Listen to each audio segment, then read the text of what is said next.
पुणे ग्रामीण पोलिसांनी मोठी कारवाई करत रांजणगाव येथील गोडाऊनमधून चोरी झालेल्या तब्बल 68 लाख रुपयांच्या मालाचा छडा लावला आहे। या प्रकरणी एका आरोपीला अटक करण्यात आली असून अवघ्या 72 तासात गुन्ह्याची उकल करण्यात पोलिसांना यश आले आहे। पोलिसांनी दिलेल्या माहितीनुसार रांजणगाव येथील चमाडिया गोडाऊनमध्ये आयटीसी कंपनीचे सिगारेट, बिस्किटे, साबण आणि इतर वस्तूंचा मोठा साठा ठेवण्यात आला होता। हा माल ट्रान्सपोर्टच्या माध्यमातून डीलर्सकडे पाठवला जातो।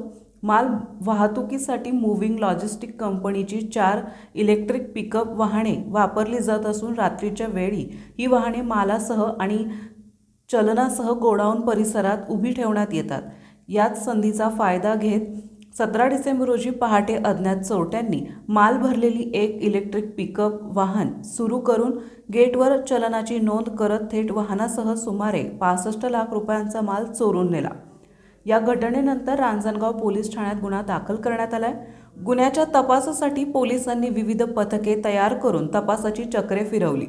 तपासादरम्यान चोरट्यांनी चोरी केलेले पिकअप वाहन गोडाऊनपासून काही अंतरावर सोडून दिल्याचं तसेच त्यामधून सुमारे 54 लाख रुपये किमतीच्या सिगारेट घेऊन फरार झाल्याचं निष्पन्न झालंय।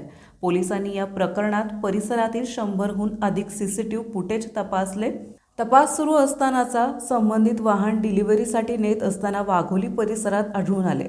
त्यानंतर वाहनाचे मालक, सुपरवायझर आणि चालकांची चौकशी करण्यात आली। या चौकशीत सुपरवायझर प्रथमेश चव्हाण यांनी आरोपी दीपक ज्ञानेश्वर ढेरंगे आणि अल्ताफ आयुब मुलाल यांना चोरीसाठी वाहन दिल्याची कबुली केली। त्यानुसार पोलिसांनी प्रथमेश ज्ञानेश्वर चव्हाण याला अटक केली।